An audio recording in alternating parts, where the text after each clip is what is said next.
At TikTok, it was all about speed, move fast, test fast, learn fast. At Walmart, it was about discipline, consistency that mattered the most. At Avas, the agency side, it was all about the creativity and the storytelling, what's meaningful for consumers. Now at BeReal, it's a combination of all of this. I think there's a quote that says, "The world remember the brave ones, not the perfect ones." Don't chase attention. Be very intentional about where and how you show up. Welcome to your CMO Mentor, the podcast from the Marketing Meetup, where the brightest minds in marketing share the lessons they pass on if you came to them for advice. And in today's episode, we have got the absolutely wonderful Ben Moore, who has the coolest accent ever, and is the US MD for BeReal. Ben, I was expecting somebody American when we first when we first jumped on the call, so I was surprised to hear a French accent. Good to know your research really paid off there, mate. I obviously missed that bit. But yeah, what a lovely guy. What a genuinely warm and, people-focused human being. Totally. Well, for folks who don't know the premise behind BeReal, it's a social media platform where folks are prompted, usually once per day, to take a photo wherever they are, and they have a certain time frame to be able to take that photo. And the general idea behind that is that folks, rather than producing something polished for social media, they're producing something which is like, I am here, I am checking in this moment, and this is what's actually going on, rather than, here's a curated, filtered version of my life. And like you say, Ben was just outstanding. Like, if there was someone who was like a perfect advocate for the mission behind BeReal, then I think he was that. And I don't say that to compliment him. I actually say that as a reflection on an important aspect of leadership, which was like, he showed up and he was convincing and he felt real in his conviction about the things that he was speaking about. He was, for want of a better word, authentic. And it was one of those interviews which, if I'm being honest, because I was on BeReal for a while and then I wasn't, but by the end I was like, shoot, I'm fired up by the mission of this. Yeah. And like, as someone who, is a follower of this sort of stuff, like, you need that in a leader in a way, someone who can sort of get folks excited about what they're doing. And so, like, that was the thing I took away from the session, beyond, the actual topic around authenticity and bringing that into marketing, which was just really interesting to observe as well as sort of be part of. Yeah, definitely. He used a line during the interview where he said, "The world remembers the brave, not the perfect," and that really landed with me. It's kind of you talk about shoulder drop moments. Yeah. And sometimes you'd be posting on LinkedIn, you want that post to just be perfect, and actually I think people appreciate the sort of slightly rawness of things, especially as things are more AI generated these days as well. And my guess is that as a platform, they're excited about the future because as everything is leaning towards generating lots and lots and lots of content using AI, this is the opportunity to go the other way and do something that isn't. That is such a good point. Like, and without meaning to replay the whole episode in this introduction, you're so right. Like, this moment around AI can feel in equal parts intimidating as it can exciting. But to see a company that was sort of really leaning into that moment and sort of hear them speak about that and sort of reframe it almost immediately is like, it's an exciting thing. And this is something which can actually be a moment for us, because it goes counter to every bit of culture.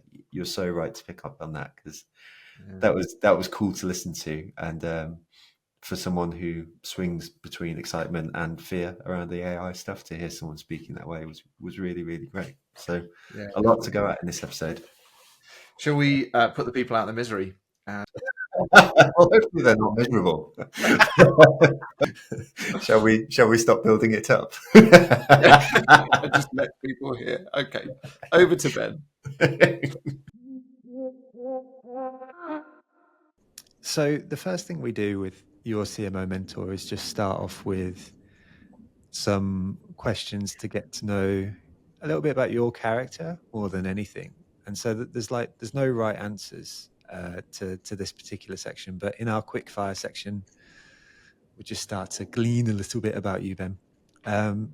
So the first question of 4 is, if you were starting out in marketing today, so Ben, in 2025, what skills would you be looking to cultivate first if you're starting your marketing career? I think it's something you just spoke about, and it's the skill, the power of networking that I would definitely cultivate first. Whether we're talking about networking for LinkedIn or externally at those conferences like Advertising Week or Cannes Lions or any of those big events in the advertising world, really sharpen that skill. Go out of your way, and whether it's at those events or even internally with cross-functional teams, always be that bridge internally. Always try to be seen as this enabler, this catalyst of actual, operations, so that people see you not only as a networker or someone that is, social enough to at some point impact the business, but also be seen as this person that is trustworthy, that people can turn to make things happen. And I know it can be intimidating. I know people are introverts, or on the other side they can be extrovert, and it's really up to you. But really, in this industry, the power of networking is what will get you far in the different levels that you're trying to reach in your success, or potentially to the next level of success for your personal career. So yeah, I can't say that enough to people that ask me what makes a difference between a 20-year-old that is trying to be successful tomorrow and a 30-year-old. I think the angular stone of that success is the skill of being a good networker. Love that so much. We're putting that on our page. Just on, I think we'll get rid of our header area. We'll just put that video. It's so true though. Like but nobody, we've done quite a few of these interviews now, and people will quite often gravitate towards either an approach to, a mental approach to things, or a tactical approach to things.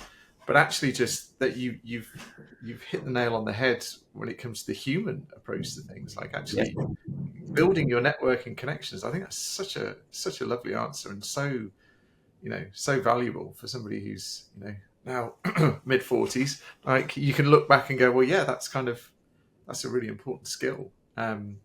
You've obviously got a big team that work under you. What sort of traits do you see in the marketing team that you really admire? Presumably there are particular people that come to mind when you think about your best marketer in the team. What's the sort of standout behavioral trait that sets them apart? Yeah, I've always admired those great storytellers, those confident people that can really tell compelling story in a very concise way. But beyond that, I think the trait that I've identified that makes such a big difference is the way that those people, beyond the actual storytelling, beyond the words, how those people make other people feel. And I think it's their generosity, their authenticity, their transparency that really make people remember other people, or those marketers or storytellers. And I would say it's definitely one of those behavior traits that I admire the most. It's being honest, being transparent. It always pays back at some point. Mhm.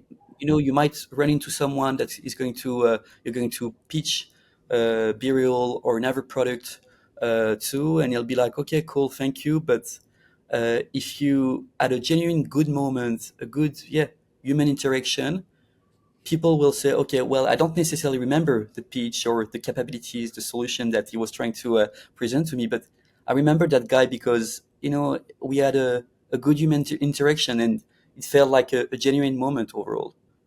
Love that. Ben, you're wicked. I was going to say, you're the best. You are speaking our language. Thank you, guys. That's all. Two fantastic answers. Thank you.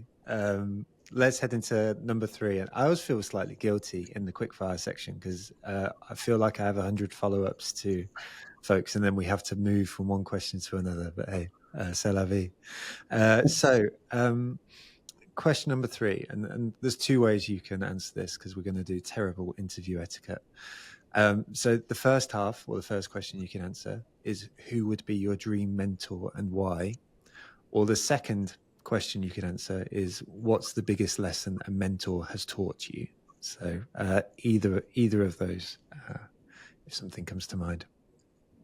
Yeah, that's such a great and interesting question, because I've always felt like I've already had my dream mentor, and it's my best friend, and I think that will help you understand why I answered the way I did for the previous question.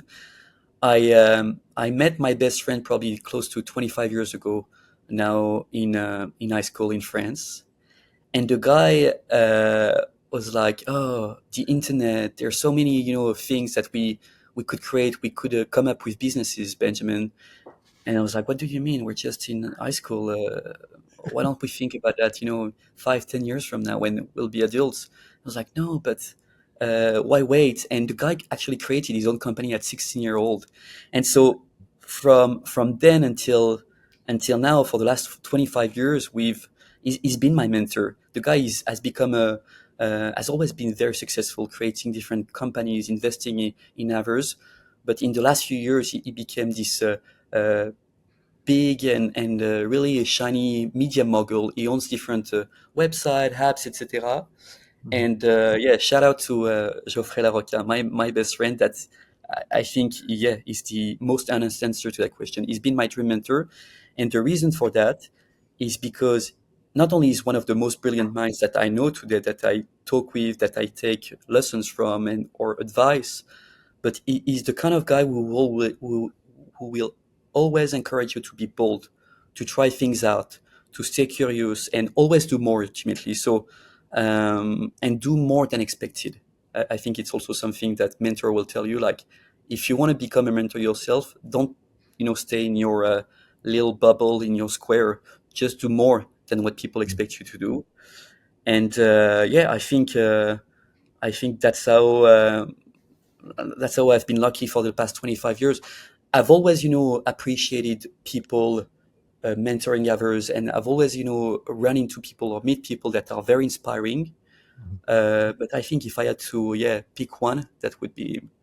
Love that, mate. That's so good. And like, I sit here and take in the knowledge, but also sit here quite grateful to be sharing this experience and having this chat with my best mate as well, in James. There And you like, to be building things together and learning from each other, is to have that gratitude in your life and those people in your lives is amazing. So it's super important. I love the this book which I picked up recently is about going a lot further.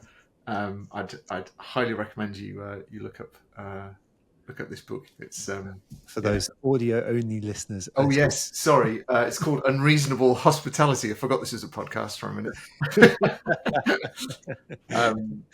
I just to get to the fourth question, so we can dig a bit deeper into the rest of the questions.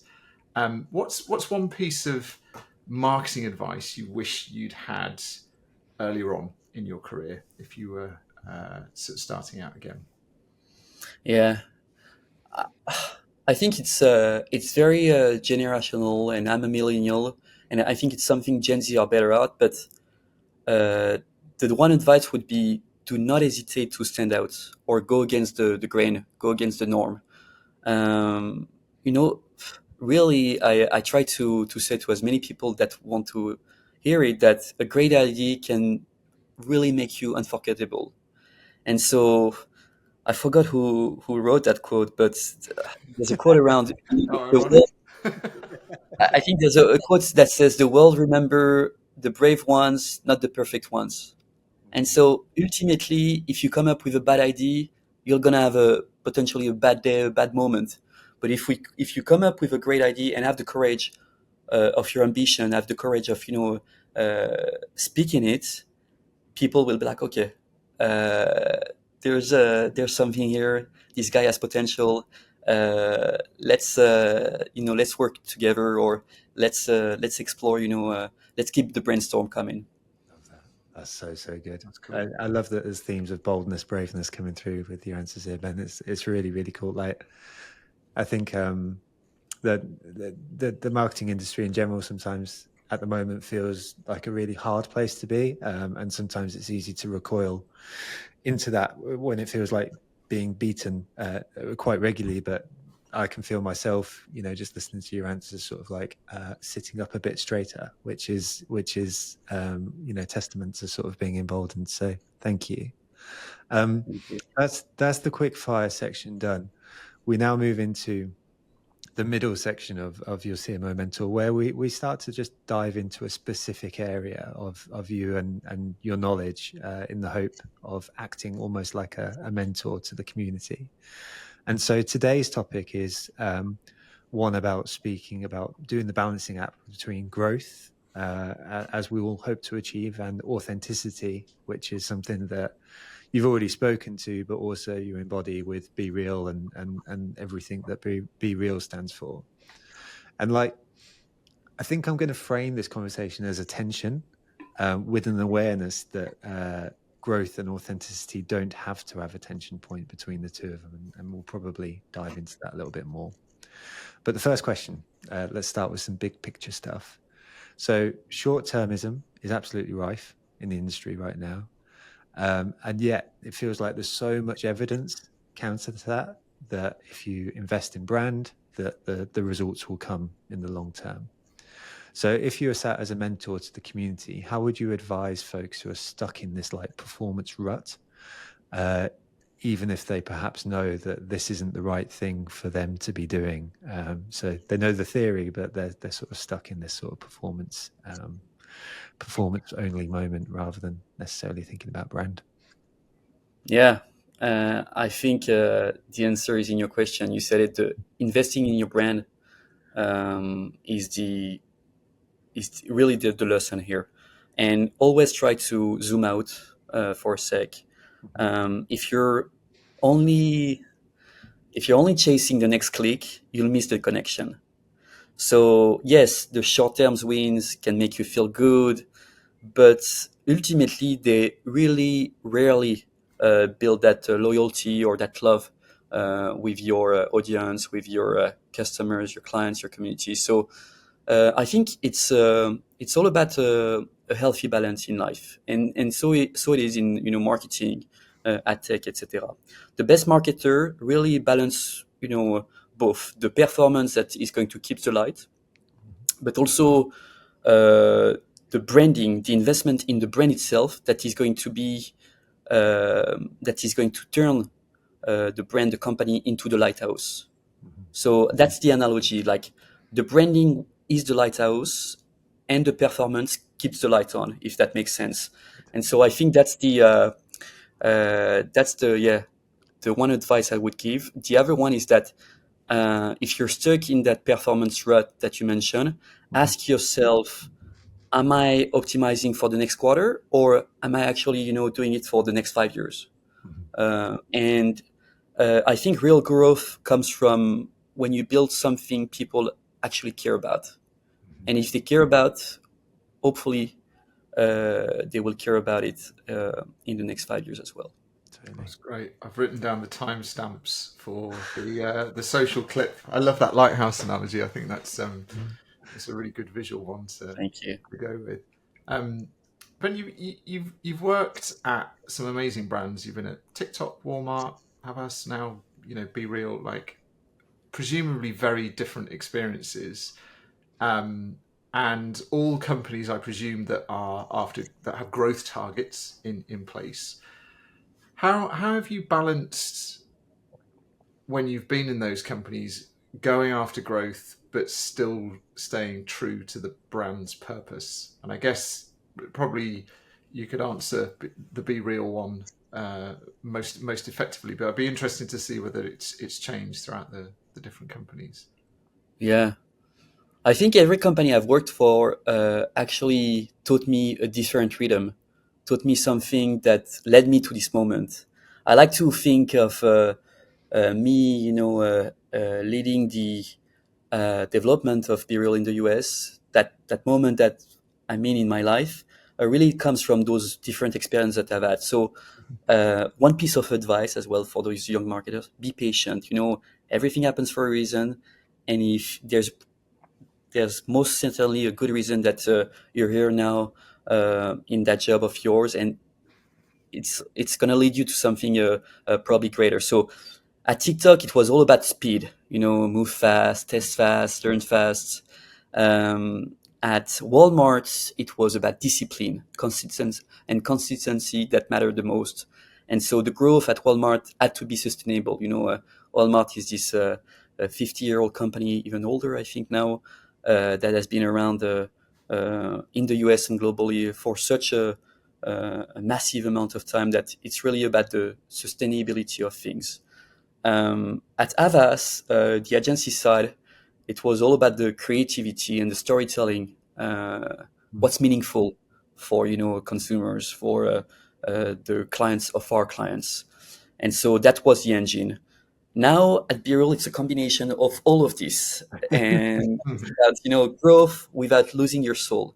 Yeah. And I think we're going to speak about it a bit later in the podcast, but we're such at the cornerstone of humanity with generative AI. And listen, I think AI is a great tool. And before you ask me the question, I think fire is probably one of the best invention of our humanity. But fire, burns forest. It burns, it destroys world. So we got to be very careful with that. And I'd love to speak about that a bit later. But coming back to that lesson that you asked me, and how do you stay true to your brand while trying to balance growth results? A clarity of mission beats space every time. Stay true to why you exist, and I think the how will naturally follow. Love that. It's fabulous. Let's build on that just a touch, and like we'll ask on personal stories here. Don't necessarily need you to out anyone, so feel free to anonymize however you like. But was there ever a moment in your career where you felt the pressure to prioritize those growth over that principle or that mission that you've just spoken about? And I'd be interested about how, if there was a scenario, how you handled that and what lessons you'd pass on to a marketer facing the same dilemmas. And I think interesting in this conversation as a whole is that while we often think about mentorship just as often associated with more junior folks, I think there'll be people in leadership positions who are probably put in this dilemma as well. So I'd be interested in your experience. Yeah. Well, anyone that is going to tell you that there wasn't that moment in their career where they felt real pressure coming from leadership is a liar. I think everybody, especially when you've worked for 10, 15, 20 years in any industry, there's always a moment where you feel that tension. And it's how you deal with that makes you ultimately the professional, the make you the person that you are in that role. And so I've always chosen, or I've always learned to choose actually alignment over acceleration. I've tried to work with companies whose values match my own. And so when growth pressure comes, I would say that the principles, the value that I'm trying to keep people focusing on, those values were already built into the company, if that makes sense. Like, I would join a company only if I feel like, I have something to bring to the overall mission, to the overall project, the long-term project. And if the company doesn't have any of those values, or I can't check any box, then I've known that potentially I would not be able to bring anything. So if the principles are already built in, I would say that, dealing with that moment of tension, it's easier because it's all about, the alignment and making sure that you can maybe remind people why we're doing the things that we're doing, and helping them refocus on what's really important. Does that same sort of framework apply when you're thinking about new ideas that could potentially shift the user experience on BeReal? So you bring in a new feature or monetization idea.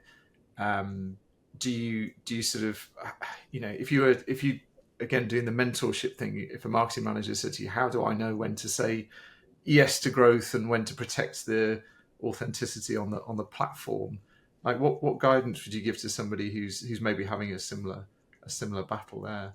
Yeah, I would say if you pick the right environment, you don't have to compromise your integrity to succeed. At BeReal, we always listen to our most loyal users, our OG fans, and so I would definitely, give that recommendation, that advice to anyone who's listening to us today.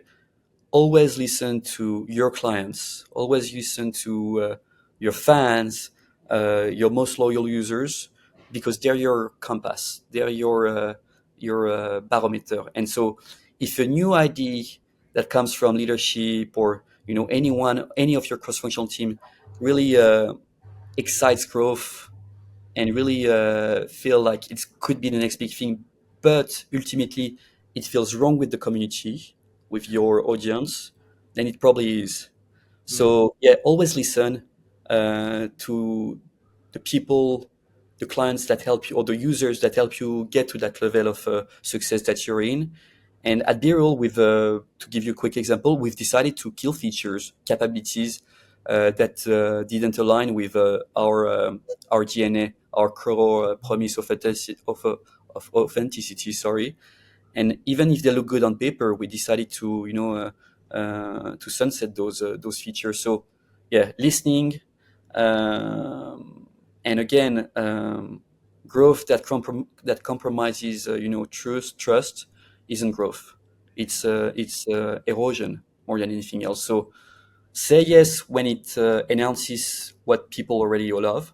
At BeReal, for instance, we really invest more in people being the most spontaneous, the most authentic versions of themselves, whether it's with the notification, or by giving them more ways to show up in this raw manner, in this unfiltered ways on BeReal.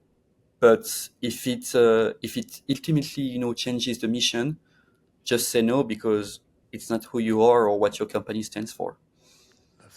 Love that so much. I'm struck.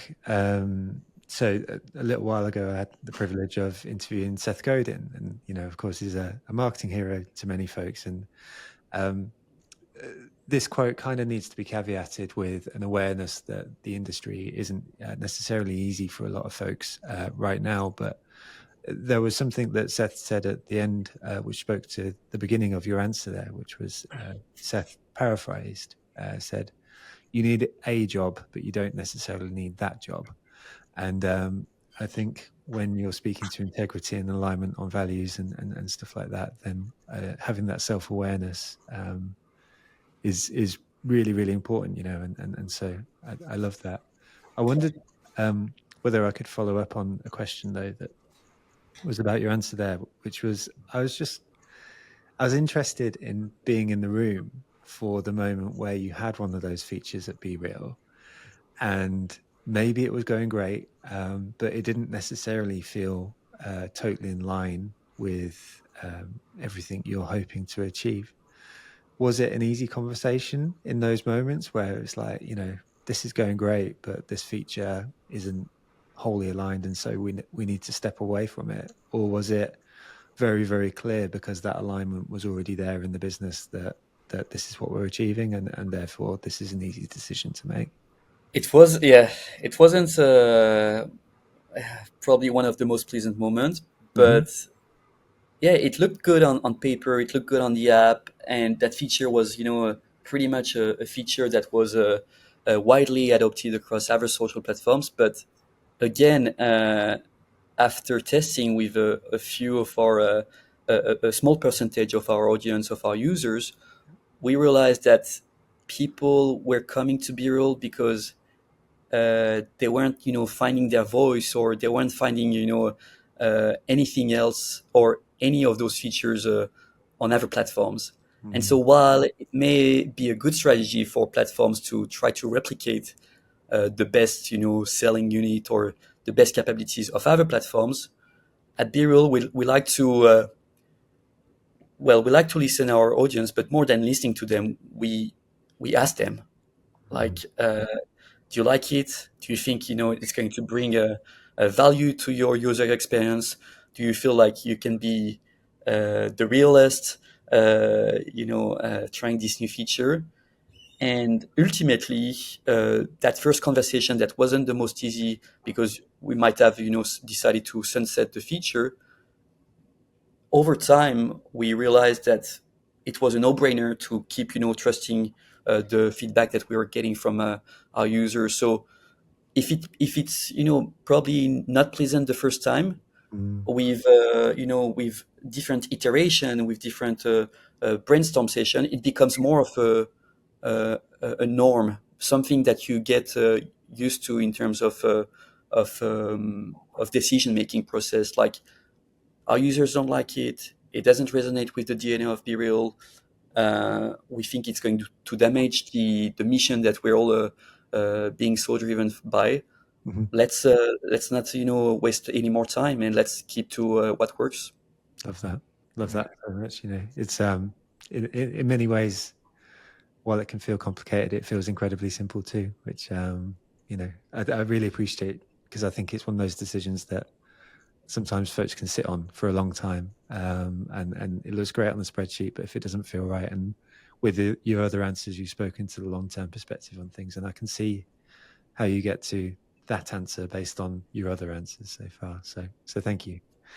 Yeah, I was going to ask about the kind of the reinventing and growth of the platform, and how you approach that, and what advice you give to others that want to be here in 5-10 years time. And part of the thing that I kind of picked up on that we didn't really go into further was the comment about AI. And not that we want to sort of turn this into an AI conversation, but it's obviously something that there's a tension there, right, between what your platform stands for and what's going on in the world.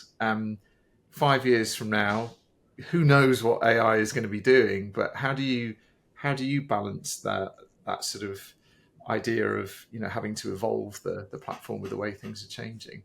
Very very plain and simple. We're the platform that is going to keep it real, and by that I mean, it's not a pun, it's not a joke. On BeReal, you'll never have to wonder if it's actual humans that you see.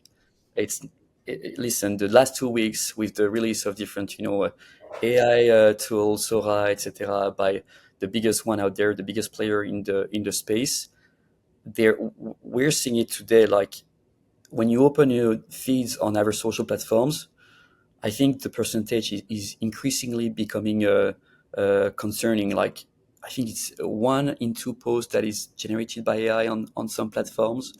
And so on BeReal, we want to be that anti-AI platform. Not because we think AI is bad, but I think that generative AI is dangerous. And so, yeah, ultimately on BeReal, I want to say that very clear. That's the platform where you'll never have to wonder if it's made by an actual human being. Who knows, in what I was gonna say 5 years, but 5 months from now, who knows if James, Joe, and Ben talking on the podcast are the actual human beings talking. How do we prove that we are? Like, Yeah, right. I just want to tap the screen. It does. That's the beauty of BeReal. On BeReal, you can't upload any content. You can't edit it. Everything happens within the native camera, leveraging the front and the back. So, uh, by nature, by design, our tool, and keep in mind that the success of BeReal was built on the premise that people were sick and tired of the fakeness of the so-called influencers that were actual human beings, 2, 3 years ago. And with the rise of AI and Gen AI, now people are like, well, we had actual human beings that were already fake. Now we have generated AI influencers that are beyond fake, that are actual synthetic, that are not even human. So I think now is our time to show that, authenticity, but, reality Mhm. is the value that should matter for every marketers, for every, social media users, because it's so important. And I wish we could speak about that with by giving examples for many more hours. But yeah, it's really important for people to realize that most platforms today are pushing so much AI slop that are probably keeping the attention of the people scrolling or doom scrolling through it without realizing that everything is not even real anymore. So I think the next big platform, and hopefully it will be BeReal, will be the platform that is going to uh, really favor or emphasize the fact that none of their content is generated by AI. And Mm. that's the mission we're pursuing at BeReal. I can tell. I can just feel the excitement. Like I would love to have been a fly on the wall in your like team meetings when you sort of see these AI tools launched, because it fuels what you're doing, which I think is, when everybody zigs, somebody's got to zag, and that feels like that's what BeReal is doing, and I'm really excited for you. Thank I'm you. pumped to see where it goes. That's It it. should be. It, it, it was, it's funny because there was a quote from earlier on in one of your answers, Ben, where you sort of said, if you optimize for the next click, then you miss the connection. And like that word about connection is like, in the same way as I reflect on Be Real, like, this is your moment. This is the exciting thing that James is speaking to, and you're speaking to here. It's like this could be it. This is the moment. I think the same with gladly with what we're doing as well. It's always been about connection. It's always been about the people in the business, not the next tool and whatever it may be. And so in a similar way as I see you fired up about um, realness, for want of a better phrase, there's such an excitement around connection and getting back to that. And if we're doing the marketing thing, that being a really great differentiator as well when everyone is doing the AI slop thing as well. So, mate, just to mirror James's excitement, it's wicked. It's really, really cool. Like, I'm seeing you turn up in Adweek. Not that you're not already, but with your shades on and every big stage over the next few years, which is amazing. Let's take a scenario from the community, because I think this speaks to every theme of what we've been speaking about so far as well, which is that we go out to our community and sort of say, look, we've got these incredible human beings coming to speak to us and to act in a mentorship capacity. Give us your challenges, and this is the type of thing that we hear back. So the scenario that we'd love to give you, not necessarily for the tactical implementation, but just to hear how it's processed through your brain, is as such. My CEO is pushing me to copy what our competitors are doing, launching new features, more content, more campaigns. I know we've spoken about a little bit of this already in today. But deep down, I'm worried that saying yes to it all will dilute what makes our brand us. If I was sitting in front of you right now, how would you help me figure out what to say yes to and what to protect? First, take a deep breath. If your CEO is asking you to copy what your competitors are doing, there's probably a reason for that. There's a reason he's the CEO. There's a reason he's the founder. If the company you're working at is successful or is is really working well is the guy. So if he's like, oh, we should try to copy that or to replicate it, try to understand the why. Take a deep breath. Pressure, I really say that a lot. Pressure, often makes us forget why we exist. So really, I tell you to start by, with your brand's core truth. Ask, does this idea coming from my CEO makes us more us, or makes us, ultimately less? So really take a step back, take a deep breath, and really, have these conversations with your CEO, with your leader. If the idea really coming back to the previous question, if the idea of replicating a feature from another a platform, a competitor, reinforce what your community loves, what your customer loves, then it's a yes. If it's just to help you look like everyone else, then there's a reason you're here. Protect your difference. You want to be that niche social platform that focuses on authenticity and on anti-AI. Just be it. Trust the process. The market will prove everyone else wrong. That potentially in a few months, few years from now, that we were right at BeReal. That the anti-AI is the move to invest in. So, yeah, copying competitors might make you win a moment, and other social platforms have done that in the past, but staying true to yourself really wins you a movement, wins you a culture, a generation. So yeah, you want to win the moment, do it. You want to stay true to what makes to what made your company really successful. Well, stay true to yourself, to your mission, and yeah, win that movement. So good. I think there's if there was a piece of advice, if we're gonna close this out, and we're gonna go one piece of advice to every marketer listening today, if they're going to take one action tomorrow, other than to sign up to BeReal if they're not on there already, without sort of sacrificing authenticity, a marketer looking for growth, what's the piece of advice that you would want them to carry with them, that likely you carry in your own work? Don't chase attention. Be very intentional about where and how you show up. And really, in this age of, in this day of AI slabs and synthetic feeds, ask yourself, is this platform that I'm investing in helping my brand feel more human or more manufactured? And so invest, your energy, your drive, where you can connect really with your audience, and not where algorithms want you to believe.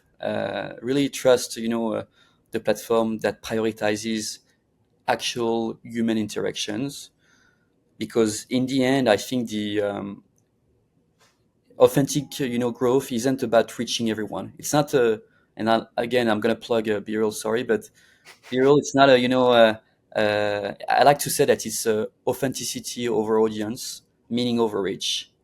And ultimately, it's always about reaching the people who truly believe in you. I've had so much feedback from the last 6 months that I've been at BeReal, that, from people, parents, Gen Z, saying, "Oh, we love BeReal.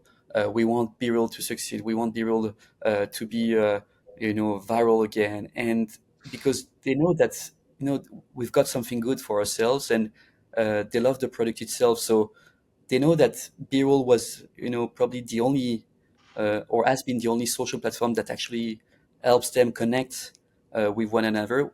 Which, by the way, as a reminder, 20 years ago, the first social media that was created here was, a platform that connect people. And so now you connect with stranger, or you consume content like on any other media platforms. And social media is more about the media than the social piece. So the feedback that I've been getting is really encouraging. And again, it's always about reaching people who truly believe in you and truly believe that you're doing something good and better ultimately. I think that goes back to that 1,000 true fans idea, isn't it? That you can build a really solid business on 1,000 people who just love what you do. It doesn't need to be millions and millions and millions of people. It's it's the deeper connection that matters. I love that. Ben, you're a absolute hero, mate. Thank you for speaking so kindly and warmly and being so present with us today as well. You know, like I appreciate you've come to us in the midst of a busy week, but also, you know, in a busy job, and the fact that you've shown up for us as you have and been so generous with your knowledge and experience is really, really appreciated. It's been a real pleasure, guys. Thank you, Joe, James. I think it's one of the realest conversations I've had all week. So thank you so much. I've definitely enjoyed the last 50 minutes, and yeah. Well, that's a quote from the MD of BeReal to say that we've given you the most real conversation. My week is done. Yeah, totally. We've won, Joe. Thank you.